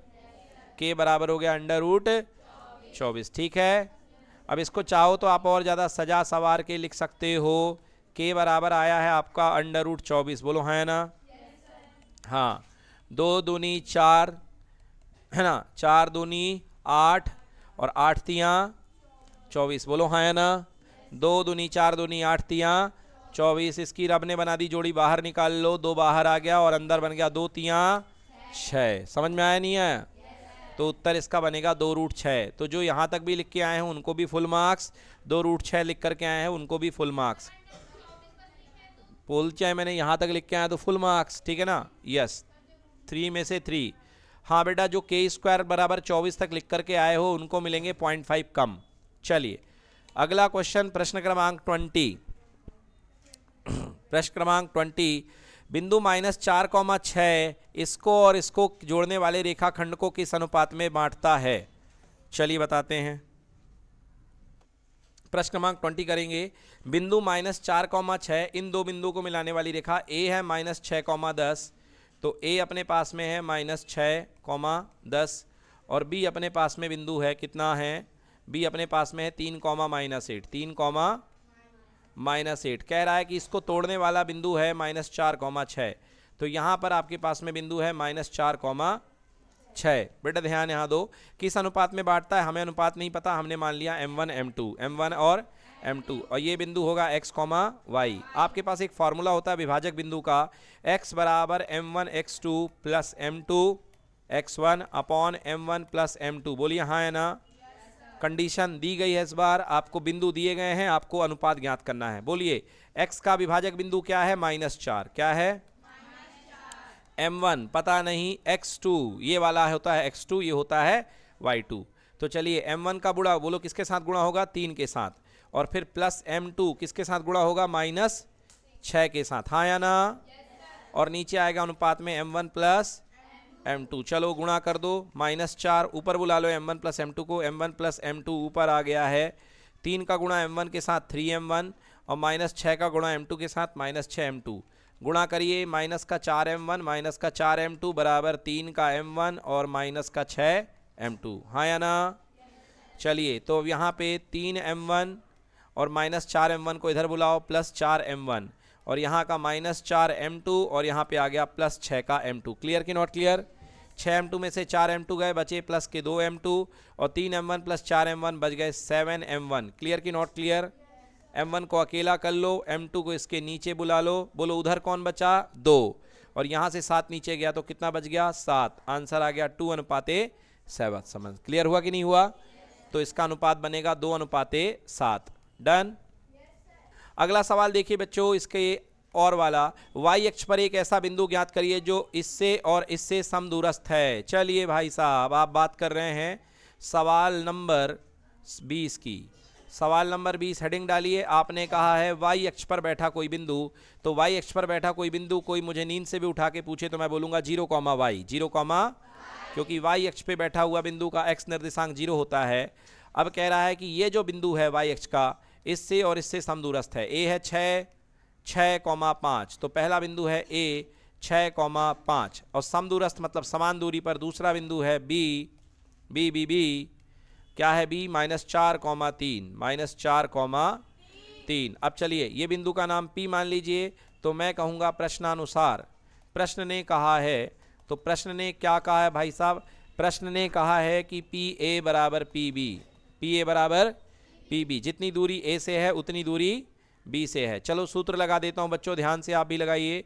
PA बराबर PB, √x2 - x1 का स्क्वायर, तो 6 - 0 का स्क्वायर, कहिए हाँ, और 5 - y का स्क्वायर, y2 - y1 यानी 5 - y का स्क्वायर। इधर पे लिखते हैं, देखिए तो इधर पे बनेगा, यहाँ पे बनेगा x2 - x1 मतलब -4 - 0 का स्क्वायर, और यहाँ 3 - y का या y - 3 का, कोई फर्क नहीं पड़ता, y - 3 का स्क्वायर कर लीजिए, ठीक है ना? मतलब x का अंतर और फिर y का अंतर, दोनों का स्क्वायर। चलिए हल करते हैं, देखिए रूट के अंदर कितना आएगा। हाँ, 6 का स्क्वायर कितना बन गया बच्चों? 36। अब a - b के होल स्क्वायर, इसको हल कर दो, 5 - y का square, a square 25 plus b square y square, 2ab 2 पंचे 10 और y कितना हो गया? -10y। अब नादान बच्चे परेशान हो रहे हैं, सर ये क्या लगा दिया? a square plus b square minus 2ab लगा दिया बेटा। तो a square 25, b square y square 2ab यानी 2 × 5 × 2 10, 2 × 5 × y, 2 पंचे 10 हो गया ना? तो 36 प्लस y स्क्वायर और माइनस का 10y। क्लियर हो गया? वाई स्क्वायर और 25 भी छोड़ दिया तो ये 25। चलो आगे देखो, यहाँ पे वाई का स्क्वायर बनेगा वाई स्क्वायर, क्या बनेगा वाई स्क्वायर प्लस, एक मिनट भाई साहब, ये थोड़ी सी गलती हो गई। यहाँ पे वाई और 4 में ये 4 था, क्या था ये 4 था, तो वही तो मैंने कहा दो वाई कहाँ से आ गए। तो 4 का स्क्वायर होगा 16, क्या होगा 16। 4 माइनस 0 है ना, ये देखो माइनस का 4 माइनस का 0, तो 4 माइनस 0 का स्क्वायर 16, और यहाँ पे प्लस वाई स्क्वायर, 3 का स्क्वायर 9 और माइनस का 6 वाई। क्लियर हुआ कि नहीं हुआ। 36 और 25, 6 5 11, 3 2 5 है ना, 1 61 हो गया। मतलब under root Y square minus का 10 वाई, 6 5 11 की 1 हासिल आ गई, 3 2 5 1 6 61 बराबर under root 16 9 25 plus Y square minus का कितना 6 वाई। दोनों पक्षों का वर्ग करने पर, क्या करने पर वर्ग करोगे तो रूट हट जाएगा। Y square minus 10 Y plus 61 बराबर 25 प्लस वाई स्क्वायर माइनस का कितना 6 वाई। काटो, ये कट गए दोनों, ठीक है ना। अब यहाँ देखो बेटा, ये 61 है, यहाँ से 25 को बुलाओ, इस तरफ माइनस आ गया, ये माइनस का 6 वाई और ये प्लस का कितना 10 वाई। 10 वाई में से 6 वाई गए, कितना बचा 4 वाई, और 21 में से 65 माइनस करो 11 में से 5 गए 6, ये बन गया 5 में से 2 गए 3, तो 4 वाई बराबर कितना 36। तो वाई बराबर 36 बटे 4 कितना आया 9, वाई बराबर कितना 9। तो कह रहा था वो बिंदु ज्ञात करो, तो बिंदु था 0 वाई, आ चुका है बिंदु वाई की जगह 9, तो अभीष्ट बिंदु क्या होगा 0 9, क्या होगा। क्लियर हुआ। अगला सवाल देखिए, प्रश्न क्रमांक 21 करते हैं। 5 वर्ष पूर्व नूरी की आयु सोनू की आयु की 3 गुनी थी। 5 वर्ष पूर्व नूरी की आयु और सोनू की आयु 3 गुनी थी। 10 वर्ष पश्चात नूरी की आयु सोनू की आयु की 2 गुनी हो जाती है। नूरी और सोनू की वर्तमान आयु ज्ञात करिए। बेटा कभी भी ये सवाल आए, सवाल यहाँ से शुरू होता है और वही आपको हिंट करता है। लिखेंगे आप 21 सवाल में, माना नूरी की वर्तमान आयु, नूरी की वर्तमान आयु कितने साल है, एक्स वर्ष है। कितने वर्ष है, एक्स वर्ष। मान लिया नूरी एक्स साल का है, लड़की है तो की होगी, और सोनू, माना सोनू की वर्तमान आयु कितने वर्ष है, वाई वर्ष है। अब आ जाओ भाई सिचुएशन पे। 5 साल पहले, तो भैया 5 वर्ष पहले क्या रहा होगा। 5 वर्ष पहले जो नूरी रही होगी वो भी 5 साल छोटी होगी, बोलो हाँ, x माइनस 5 है ना। और जो सोनू रहा होगा वो भी 5 साल छोटा रहा होगा, मतलब y माइनस 5। क्लियर कि नॉट क्लियर। अब कंडीशन देखो, कह रहा कि 5 साल पहले नूरी की आयु सोनू की आयु की 3 गुना थी। तो लिखेंगे प्रश्नानुसार 5 साल पहले नूरी की आयु x माइनस 5 जो थी वो सोनू की आयु की 3 गुनी, मतलब 3 गुनी मतलब 3 गुणे y माइनस 5। बोलो हाँ या ना, थी कि नहीं थी भाई। x माइनस 5 बराबर 3 गुणे y माइनस 5, तो x माइनस 5 बराबर 3y और माइनस का कितना 15, तो x माइनस 3y बराबर माइनस का 15 और प्लस का इधर आ गया 5। क्लियर कि नॉट क्लियर। तो x माइनस 3y बराबर माइनस का 15 प्लस का 5, बोलो कितना माइनस का 10। समीकरण नंबर 1। चलो आ जाओ आगे। अब कह रहा 10 वर्ष पश्चात, फिर से चेंज कर दिया क्वेश्चन, तो आ जाते हैं अब यहाँ से। अब 10 वर्ष बाद की बात करते हैं। लिखेंगे 10 वर्ष पश्चात। तो आज अगर नूरी x साल की है तो 10 वर्ष पश्चात नूरी कितने साल की हो जाएगी, x प्लस 10, और सोनू कितने साल का हो जाएगा, सोनू बराबर y प्लस 10। क्लियर। अब प्रश्नानुसार क्या कंडीशन दे रहा है, प्रश्नानुसार कंडीशन यहाँ पे दी जा रही है कि 10 साल बाद नूरी की आयु सोनू की आयु की 2 गुनी हो जाएगी। ओके, मतलब 10 साल बाद जो नूरी की आयु है x प्लस 10 वो 2 गुनी हो जाएगी y प्लस 10 के। क्लियर। सोनू की आयु का डबल हो जाएगी। तो x प्लस 10 बराबर 2y धन 20, तो x प्लस 10 बराबर 2y धन 20, यानी x माइनस 2y बराबर 20 माइनस 10, तो यह आ गया x माइनस 2y बराबर कितना हो गया 10। समीकरण नंबर 2। देखिए बच्चों, अब समीकरण 1 और 2 को हल करने पर समीकरण 1 और 2 आ चुके हैं, तथा लिखेंगे 1 तथा 2 से चलिए हल कर देते हैं। पहला समीकरण x माइनस 3y बराबर माइनस का 10 है और दूसरा x माइनस 2y बराबर प्लस का 10 है। हल कर दीजिए, देखिए हल कर दीजिए। क्या करने पर? घटाने पर। क्या करने पर? घटाने पर। ये देखो x खुद ही जा रहा है, ये हो गया माइनस, ये हो गया प्लस, और ये क्या हो गया? माइनस। x से x क्या हो गया? कैंसिल। माइनस का 3y प्लस का 2y बचा माइनस का y, बोलो हाँ। और माइनस दोनों जुड़ गए, माइनस 20, माइनस से माइनस कैंसिल। बोलो y बराबर कितने साल? 20 साल। तो सोनू आ चुके हैं, सोनू की उम्र है 20 साल। सोनू की उम्र है 20 साल। चलिए अब आ जाइए समीकरण 1 से। समीकरण 1 से, समीकरण 1 से x माइनस 3y बराबर माइनस का 10, तो x अपने पास में ज्ञात करना है, माइनस 3, y की वैल्यू 20 बराबर माइनस का 10, तो x माइनस का 20 या 60 बराबर माइनस का 10। आंसर x बराबर माइनस का 10 और प्लस का 60, और माइनस का 10 प्लस का 60 हो गया प्लस का 50, मतलब उत्तर x बराबर कितना?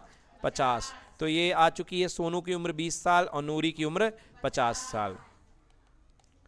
x बराबर नूरी की उम्र बराबर कितने वर्ष? 50 वर्ष। और y बराबर सोनू की उम्र कितने वर्ष हो गई? बोलिए 20 वर्ष। कितने वर्ष? 20 वर्ष। डन, नोट करिए। देखिए अगला सवाल। अगला सवाल है, दो अंकों की संख्या के अंकों का योग 9 है। यस, तो देखिए सबसे पहले माना यहाँ पे सवाल नंबर आपका 21 है।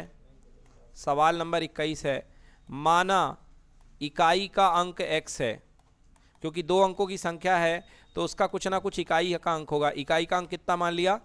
x, और दहाई का अंक कितना मान लिया? y। क्या हो गया दहाई का अंक? y। क्लियर कि नॉट क्लियर? इकाई का अंक x मान लिया, दहाई का अंक y मान लिया। ओके, तो भैया अपने पास में संख्या क्या होगी? आपको मैंने बताया था संख्या होगी 10y plus x. 10y plus x, क्योंकि दहाई का स्थानीय मान 10 होता है कि नहीं होता है? हाँ, तो इसलिए संख्या होगी 10y प्लस एक्स। जैसे मैथ्स में कोई नंबर है 64, तो 64 को क्या लिखते हो? 10 गुणे 6 धन 4, है ना, क्योंकि इसका स्थानीय मान 60 बनेगा और इसका इकाई होगा तो 4 बनेगा, ठीक है ना। तो संख्या बन गई 10y प्लस एक्स। क्लियर कि नॉट क्लियर? अब कह रहा दो अंकों की संख्या के अंकों का योग 9 है। तो पहला प्रश्नानुसार भैया अंकों का योग यानी x प्लस वाई बराबर 9, समीकरण नंबर 1। समीकरण नंबर 1 भैया पहला समीकरण की अंकों का योग 9 है। अब कह रहा है कि इस संख्या का 9 गुना संख्या के अंकों को पलटने से बनने वाली संख्या का 2 गुना है। ओके, मतलब अंकों को पलट लिया जाए। अंकों को पलटने पर, अंकों को पलटने पर भैया आप 63 को पलट दोगे तो 36 बन जाएगा, मतलब जो इकाई है वो दहाई बन जाएगा और जो दहाई है वो इकाई बन जाएगा। तो अंकों को पलटने पर जो नई संख्या बनेगी, नई संख्या बनेगी, पहले क्या बन रही थी? 10y प्लस एक्स, बोलो हाँ या ना। ये पुरानी संख्या थी, कौन सी संख्या? और अंकों को पलटने पर नई संख्या बनेगी 10x प्लस वाई, बोलो हाँ या ना। क्योंकि दहाई आपका इकाई हो जाएगा और इकाई आपका दहाई हो जाएगा, तो संख्या बन जाएगी 10x प्लस वाई। सबको क्लियर है? तो नई संख्या बन गई 10x प्लस वाई। अब कह रहा है प्रश्नानुसार, ध्यान से सुनना ये लाइन, प्रश्नानुसार नहीं, प्रश्नानुसार क्या कहा जा रहा है कि इस संख्या का 9 गुना, है ना, इस संख्या का 9 गुना मतलब कौन सी? पहले वाली संख्या का 9 गुना। पहले वाली संख्या कौन सी है? 10y plus x. तो 9 गुना पहले वाली संख्या, ये अच्छे से समझो, 9 गुना जो है पहले वाली संख्या का 9 गुना, वो जो है वो संख्या के पलटने पर बनने वाली संख्या का 2 गुना है। तो 9 गुना पुरानी संख्या का बराबर 2 गुना नई वाली संख्या। समझ में आया कि नहीं आया? नहीं आया क्या भाई? क्वेश्चन में क्या लिखा है कि पुरानी संख्या का 9 गुना, पुरानी संख्या का 9 गुना नई वाली संख्या के पलटने के बाद जो नई संख्या बनी है, नई वाली संख्या उसके कितने गुने के बराबर है? 2 गुने। तो यही तो मैंने लिखा कि नई पुरानी वाली संख्या का 9 गुना नई वाली संख्या के कितने गुने के बराबर है? 2 गुने। क्लियर कि नॉट क्लियर? चलो तो बना दो। तो 9 गुने पहली वाली संख्या क्या थी? 10y plus x, 10y plus बराबर 2 गुना यानी कि 2 गुणा नई वाली संख्या क्या है? 10x plus Y. Clear?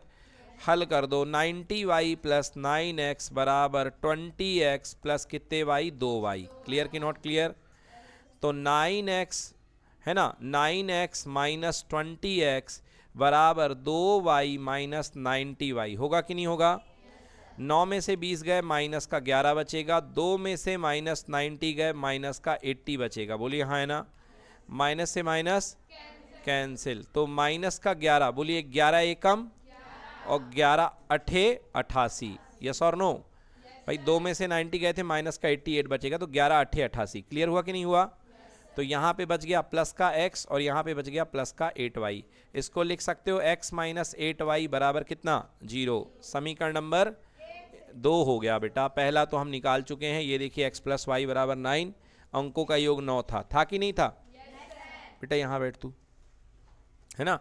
x plus Y बराबर 9 और दूसरा हो गया x माइनस 8y बराबर 0। चलिए, तो समीकरण 1 तथा 2 को हल करने पर, 1 तथा 2 से हल करने पर, ठीक है ना, 1 तथा 2 को हल करने पर देखिए क्या बनेगा अपने पास में, x प्लस वाई बराबर 9, x प्लस वाई बराबर 9 समीकरण नंबर 1, और दूसरा आपके पास में है x माइनस 8y बराबर 0 समीकरण नंबर 2। x को गायब करना है, क्या कर दो, घटाने पर ये माइनस, ये क्या प्लस, और ये क्या हो गया माइनस, x से x कैंसिल, y धन y कितना हो गया 9y, y plus 8y 9y, 9 में से 0 गए 9, तो y बराबर 9 अपॉन 9, 9 से 9 कैंसिल, y का मान कितना 1, y का मान कितना 1। अब x का मान निकालना है, समीकरण 1 में पुट कर दो। समीकरण 1 से क्या है, x प्लस वाई बराबर 9 आया है, समीकरण 1 से x प्लस वाई बराबर 9, तो x बराबर 9 माइनस वाई, x बराबर 9, y का मान कितना आया 8, तो आंसर x बराबर कितना 8। अब पूछा गया भैया संख्या क्या होगी, संख्या मतलब पुरानी संख्या, तो संख्या पुरानी है अपने पास में 10y plus x, 10y plus x, तो 10y प्लस कितना x, तो 10 गुणे y का मान 1 और x का मान कितना 8, 10 एकम 10, धन कितना 8, आंसर कितना आ गया 18। तो जो शुद्ध संख्या होगी वो क्या होगी 18। क्लियर कि नॉट क्लियर? चलिए अब करते हैं 22वां सवाल। 22वां सवाल है हमारे पास ऊंचाई एवं दूरी का। सवाल नंबर 22, भूमि के एक बिंदु से 20 मीटर ऊंचे भवन के शिखर पर लगी एक संचार मीनार के तल और शिखर का उन्नयन कोण 45 और 60 डिग्री है। ये देखिए, ये है भूमि का तल, ये है मीनार, मीनार के ऊपर लगा है एक शिखर और यहाँ पे एक बिंदु है, शिखर से झांका गया है मीनार के इसको बॉटम को, यानी इसके मीनार के निचले हिस्से को और मीनार के सबसे शिखर बिंदु को। क्लियर कि नॉट क्लियर? हाँ, तो कह रहा है भूमि के एक बिंदु से 20 मीटर ऊंचे भवन पर, भवन की ऊंचाई कितनी है 20, ये भवन की ऊंचाई है, बोलो हाँ है ना। उसके ऊपर मीनार लगी हुई है, उसकी ऊंचाई का आता पता नहीं है। नीचे वाला हिस्सा देखा गया कितने डिग्री पर 45, और ऊपर वाला देखा गया तो ऊपर वाले का कोण बन रहा है 60। कितने कोण बन रहा है? ऊपर वाले टॉप का कोण कितना बन रहा है 60। क्लियर कि नॉट क्लियर?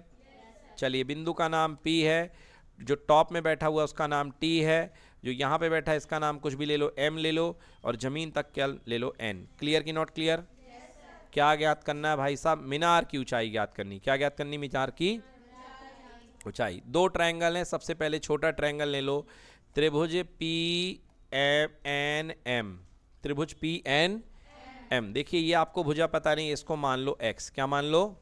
माना PN बराबर x, माना PN बराबर x। चलिए, PNM में एंगल कितने डिग्री है 45 डिग्री। कितने डिग्री?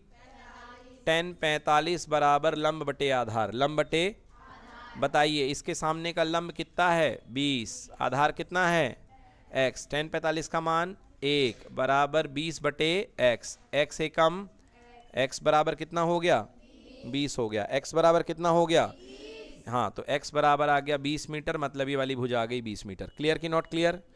अब बड़े वाले त्रिभुज में आ जाइए, लिखेंगे समकोण त्रिभुज PTN में, PTN में देखिए पूरा बड़ा वाला त्रिभुज, ये पूरा ऊपर से नीचे तक का ये वाला त्रिभुज, तो देखिए यहाँ वाला कोण कितने डिग्री बन रहा है 60, तो 10 60 डिग्री बराबर लंब कितना होगा, लंब यहाँ से लेकर के यहाँ तक, ऊपर h है और नीचे कितना है 20, तो हो गया h प्लस और आधार यही बनेगा कि नहीं बनेगा?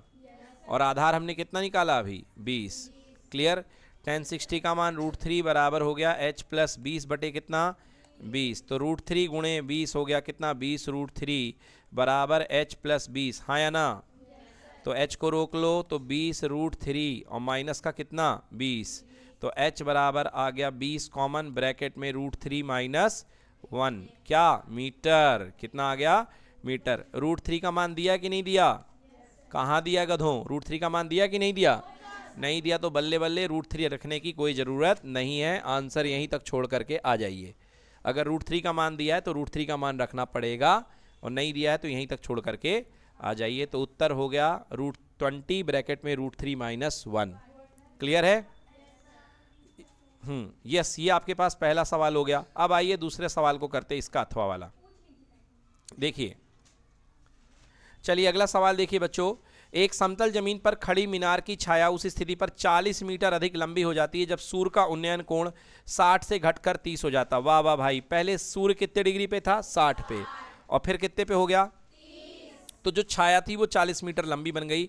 आपको कह रहा मीनार की ऊंचाई ज्ञात करो। भैया उदाहरण का सवाल है, एनसीईआरटी के, मस्त सवाल है। देखिए शुरुआत में बेटा सूर्य भगवान नीचे थे, सूर्य भगवान थोड़ा कम हाइट पे थे, है ना? 60 से घट के 30 हो गया, 1 मिनट। अच्छा, पहले ऊंचे थे बाद में नीचे हो गए, ठीक है भैया, अच्छी बात है। ये देखो बेटा, ये मीनार है। क्या है ये? मीनार है। सूर्य भगवान पहले 60 डिग्री पे थे बेटा, यहाँ पे चमक रहे थे ऐसे।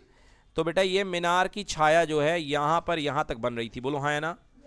हाँ, तो ये मीनार का बॉटम है, बी फॉर बॉटम। ये मीनार का टॉप है, इसको ए ले लो। और बेटा यहाँ पर मीनार की छाया पहले यहाँ इसका टकरा रहा था, तो यहाँ पे बन रही थी पॉइंट पी पे। बोलो हाँ या ना? फिर शाम हुई और सूर्य भगवान नीचे आ गए। आप जानते हैं जैसे सूर्य भगवान नीचे आते हैं छाया बड़ी हो जाती है। बोलो हाँ या ना? पहले सूर्य भगवान कितने डिग्री पे थे? 60 पे थे, और फिर इसके बाद नीचे आ गए तो बेटा ये 45 डिग्री पे आ गए। कितने डिग्री पे आ गए? 45। हाँ, तो देखिए सूर्य जैसे 30 45 नहीं है, इसको 30 कर देते हैं। तो सूर्य जैसे बेटा 30 पे आता है तो कह रहा है कि पुरानी छाया जो भी थी हमको नहीं पता कितनी थी, वो x थी। कितनी थी? मगर नई वाली छाया पुरानी वाली छाया से बढ़ के 40 मीटर बढ़ गई है। मतलब ये जो गैप है नया वाला, ये कितने मीटर का है? 40 मीटर का है। कह रहा है कि बताइए मीनार की ऊंचाई क्या है, हमको h निकालना है। क्या निकालना है? h। तो दो त्रिभुज आपके सामने बन चुके हैं, इनका नामकरण कर देते। ये b है, ये p है, इसका नाम क्या है? q है। और ऊपर वाला बिंदु क्या है? a है। क्या है ऊपर वाला बिंदु? a है। मैंने आपको बताया है इसको हल करने के लिए सबसे पहले छोटा वाला ट्रायंगल। छोटा वाला ट्रायंगल क्या है? ABP। तो त्रिभुज ABP, बोलिए हाँ है ना? tan थीटा लगाता हूँ, tan कितने डिग्री? 60 डिग्री बराबर h बटे x। h बटे, तो √3 बराबर हो गया h बटे x। बोलिए हाँ है ना? तो h बराबर हो गया √3x। क्लियर की नॉट क्लियर? h बराबर कितना आ गया? √3x आ गया h बराबर। अब आ जाइए बड़े वाले ट्रायंगल में जिसका नाम है ट्रायंगल ABQ। ट्रायंगल ABQ, तो अब बड़ा वाला ट्रायंगल लिखता हूँ। ट्रायंगल ABQ में tan 30 डिग्री, कितने डिग्री? tan 30 डिग्री बराबर परपेंडिकुलर हो गया h अपॉन बेस। बेटा यहाँ से पूरा यहाँ तक लगेगा कि नहीं लगेगा? तो x प्लस 40, क्योंकि x का मान हमको पता नहीं है, ठीक है ना? तो tan 30 होता है बच्चों 1/√3। बोलो हाँ या ना? अब h का मान तो हम ऊपर निकाल चुके हैं √3x। बोलो यस और नो? तो यहाँ पिक्चर में दो हीरो हैं, एक h है और एक क्या है? x है ना? एक x है अपना हीरो। तो अगर मैं h की जगह √3x रख दूंगा तो पूरी पिक्चर एक ही हीरो की हो जाएगी। हाँ है ना? तो अपना वो मज़ा आ जाएगा। तो यहाँ पे रख दिया x प्लस कितना? 40। तो h की वैल्यू रख दी। अब x आ जाएगा, देखिए x प्लस 40 गुणे 1 हो गया x प्लस 40, और √3 गुणे √3 कितना हो गया? 3, और यहाँ पे कितना हो गया? x। तो 3x और माइनस का कितना हो गया? x बराबर कितना? 40। तो 3x में से x गया, बचा 2x बराबर कितना? 40। तो x का मान हो गया 40 बटे 2। तो बराबर कितने मीटर हो गया? 20 मीटर। x का मान कितने मीटर? हाँ, तो यहाँ पे हमारे पास ये जो पहली वाली छाया थी ये 20 मीटर आ गई है। बट अभी काम नहीं हुआ है, हमको निकालना है h। क्या निकालना है? तो अब ये समीकरण नंबर 1 देना था इसको। अब हम लिखेंगे समीकरण 1 से। समीकरण 1 से h का मान कितना था? √3x। हाँ या ना? तो h बराबर x की वैल्यू आई है 20 और गुणे में कितना? √3। तो √3 गुणे 20 लिख लो, या 20 गुणे √3 मीटर। फिर से चेक करते हैं कि क्या इन लोगों ने इस बार √3 का मान दिया है? नहीं दिया। मतलब यहीं तक आंसर, बल्ले बल्ले, कोई दिक्कत नहीं है, यहीं पर आपको पूरे मार्क्स मिल जाएंगे। ठीक है, 4 में से 4 अंक आपको यहीं तक के मिल जाएंगे। क्लियर? तो आपका उत्तर आएगा 20√3 मीटर। चलिए भाई, ये प्रश्न तो आपको भूलना नहीं चाहिए, क्लास पेपर के जस्ट एक दिन पहले कराया था। सिद्ध करिए कि बाह्य बिंदु से वृत्त पर खींची गई स्पर्श रेखाओं की लंबाइयां क्या होती हैं? बराबर होती हैं। क्या होती हैं? बराबर। तो चलिए देखिए कैसे करते हैं इसको। प्रश्न क्रमांक 23। प्रश्न क्रमांक 23, ये आपके पास बच्चों वृत्त है। क्या है आपके पास में? वृत्त। और ये हमारे पास बाह्य बिंदु है। इससे हमने दो स्पर्श रेखाएं एक खींच दी, ये पी बिंदु है, एक है पी ए, और एक अपने पास में स्पर्श रेखा है पी बी। बोलिए हाँ है ना? अब हमको सिद्ध करना है पी ए बराबर पी बी, पी ए बराबर पी बी। तो इसका केंद्र ले लीजिए। बोलिए हाँ। अब इसके बाद हमको यहाँ रचना करना पड़ेगा। क्या करना पड़ेगा? रचना मतलब कुछ अपने से मिलाना है। पी से ओ को मिलाया, पी से ओ को, हाँ तो रचने में है पी से ओ को मिला दिया भाई, पी से ओ को मिला दिया हमने। अब पी से ओ को मिलाया और दो लंब खींचे बेटा यहाँ पे, एक ओ ए, ओ से ए को मिलाया जो कि त्रिज्या है, और ओ से बी को मिलाया जो कि त्रिज्या है। तो ओ ए और ओ बी, आपको पता है ओ ए जो होगा हमेशा ओ पी पर लंबवत होगा। बोलो हाँ है ना? क्योंकि त्रिज्या हमेशा स्पर्श रेखा पे क्या होती है? लंबवत। और यहाँ से ये वाली त्रिज्या भी स्पर्श रेखा पर क्या होगी? लंबवत। तो ओ ए लंबवत O P and O A लंबवत ओ पी, हाँ ओ ए लंबवत A P and O B लंबवत बी पी। बोलिए यस और नो? हाँ, अब दोनों लंब अपने पास मिल चुके हैं। अब अपन को देखना है क्या लगाएंगे हम लोग? सर्वांग समता लगाएंगे।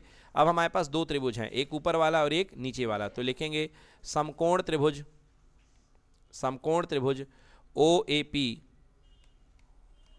तथा समकोण त्रिभुज ओ बी पी में एक त्रिभुज ओ ए पी है और एक त्रिभुज ओ बी पी है ना? दोनों त्रिभुज में क्या क्या देखने को मिल रहा है? देखिए अपने पास सबसे पहले, है ना, सबसे पहले कोण दोनों के बराबर है। बताइए हाँ है ना? तो कोण ओ ए पी बराबर कोण ओ बी पी बराबर कितने डिग्री? 90 डिग्री। दोनों कोण क्या है? आपस में बराबर है कि नहीं है? दोनों कोण आपस में बराबर हैं। अब ये वाली भुजा जो दिख रही है, देखिए ये वाली भुजा 90 डिग्री के सामने की भुजा को क्या बोलते हैं? कर्ण। क्या बोलते हैं? कर्ण। तो ये उभयनिष्ठ कर्ण है कि नहीं है? हाँ, तो इस वाले में भी ओपी बैठा है और इस वाले त्रिभुज में भी कौन बैठा है? ओपी। और ये है उभयनिष्ठ कर्ण, उभयनिष्ठ कर्ण। अगला तीसरी वाली जो है देखिए ओ ए, ये भी त्रिज्या है, और ओ बी ये भी त्रिज्या है, यानी ओ ए बराबर ओ बी। हाँ या ना? चलिए अब मेरे साथ बोलिए राइट एंगल, हाइपोटेनस, साइड, समकोण, कर्ण, भुजा। तो भैया आपके पास आर एच एस सर्वांग समता लग गई है। तो लिखेंगे आर एच एस सर्वांग समता से, आर एच एस सर्वांग समता से। तो आर एच एस सर्वांग समता कहती है कि अगर किसी दो त्रिभुज में अगर आर एच एस लग रही है तो दोनों त्रिभुज सर्वांगसम होंगे, अर्थात त्रिभुज ओ ए पी सर्वांगसम होगा त्रिभुज ओ बी पी के। बोलिए हाँ है ना? अब इसके बाद आप लगाएंगे by C P C T, मतलब कि सर्वांगसम त्रिभुज के संगत भाग, सर्वांगसम त्रिभुज के संगत भाग बराबर होते हैं। संगत भाग क्या होते हैं? बराबर होते हैं। तो चूंकि सर्वांगसम त्रिभुज के संगत भाग बराबर होते हैं, तो इसका पहला संगत भाग है AP और इसका भाग है कितना? BP। तो लिखेंगे AP बराबर BP। क्या आप AP को PA लिख सकते हैं? क्या आप BP को PB लिख सकते हैं?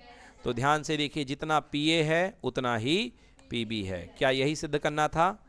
हाँ, लिख दिया, यही सिद्ध करना था, यही सिद्ध करना था। क्लियर हो गया? अथवा अगला वाला देखिए जो है, सिद्ध कीजिए कि वृत्त के किसी बिंदु पर स्पर्श रेखा स्पर्श बिंदु से जाने वाली त्रिज्या पर लंब होती है। बेटा ये आपके उदाहरण में दिया गया एक थ्योरी है, छोटी सी थ्योरी है। सिद्ध कीजिए कि वृत्त के किसी बिंदु पर स्पर्श रेखा, देखिए तो एक वृत्त बना लिया, माना एक वृत्त जिसकी त्रिज्या r है, ठीक है ना, एक वृत्त जिसकी त्रिज्या r है और इस पर स्पर्श बिंदु ये है तथा A P B, इसकी स्पर्श रेखा बेटा इसकी स्पर्श रेखा है ए पी बी। क्या है? A P B. पी मैंने जानबूझ के लिखा, वैसे ए बी भी लिख सकते थे। ए पी बी इसकी स्पर्श रेखा है तथा स्पर्श बिंदु पी है। स्पर्श बिंदु क्या है? पी है। इसका केंद्र ओ है, त्रिज्या आर है, इसका केंद्र ओ है। ठीक है, अब आपको क्या सिद्ध करना है कि स्पर्श रेखा, जो स्पर्श रेखा स्पर्श बिंदु से जाने वाली त्रिज्या पर लंब होती है। ठीक है ना, तो आपको यह सिद्ध करना है कि यहां पे जो ए पी बी है, सिद्ध करना है कि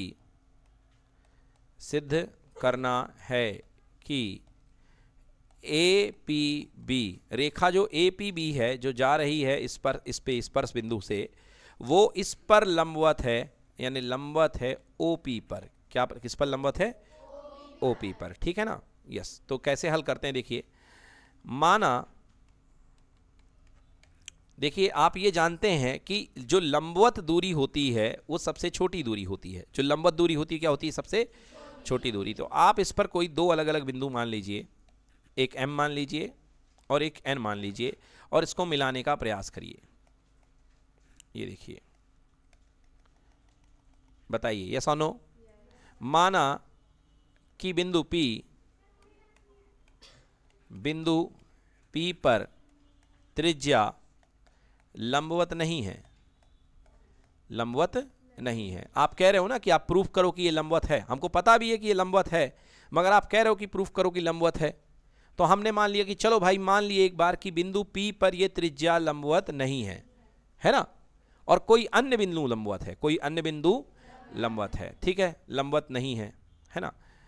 तो यदि, तो अब यहां पे देखिए, अब जो ON है, तो ON जो दूरी होगी बेटा, O से लेकर के N तक की दूरी, आप देखो O से लेकर के N तक की दूरी ये त्रिज्या से बड़ी होगी कि छोटी होगी? O से लेके N तक की दूरी त्रिज्या से बड़ी होगी कि छोटी होगी? बड़ी होगी। डेफिनेटली ON जो होगा त्रिज्या से क्या होगा? बड़ा होगा। ठीक है, ऐसे आप कितने भी बिंदु ले लो बेटा, ये सब के सब बिंदु की दूरी त्रिज्या से क्या आएगी? बड़ी आएगी। हाँ या ना? ऐसे इधर भी आप ले लो कोई भी बिंदु, तथा आपने OM ले लिया, तो OM भी ले लोगे तो त्रिज्या से बड़ा आएगा कि नहीं आएगा? आएगा कि नहीं आएगा? OM भी त्रिज्या से क्या होगा? बड़ा। मतलब दोनों तरफ लेके आपने सारे बिंदु प्रयास कर लिए, चाहे इधर बिंदु ले लो चाहे इधर बिंदु ले लो, वो क्या होगा? बड़ा होगा, है ना। इससे क्या लॉजिक निकलता है? भैया हम थक हार गए, हमने हर बिंदु देख लिया और हम थक हार के इस बिंदु पर पहुंचे हैं कि जो आपका OP होगा वही न्यूनतम दूरी है। हाँ या ना? अतः OP ही न्यूनतम दूरी है। बोली हाँ या ना? अतः OP ही न्यूनतम दूरी है, तथा न्यूनतम दूरी सदैव, न्यूनतम दूरी सदैव क्या होती है? लंबवत दूरी। क्या होती है? लंबवत दूरी होती है। होती कि नहीं होती? जैसे मैं कहूंगा ये तुम्हारे पास दो रेखाएं हैं, इनके बीच की सबसे छोटी दूरी ज्ञात करो, बताओ। तो यहां पर जैसे कोई बिंदु ले लिया, तो सबसे छोटी दूरी कौन सी वाली होगी? ये वाली होगी, ये वाली होगी, ये वाली होगी कि सीधी वाली होगी? सीधी वाली सबसे छोटी दूरी है, क्योंकि सबसे छोटी दूरी ही लंबवत दूरी होती है। बोलो हाँ ना? तो जब OP ही न्यूनतम दूरी आ रही है और न्यूनतम दूरी को ही लंबवत दूरी बोलते हैं, स्पष्ट है कि OP जो होगा वो लंबवत होगा किस पे? AB पर। AB पर क्या होगा? लंबवत होगा। तो ये हो गया, सिद्ध हुआ, सिद्ध हुआ। Yes, done.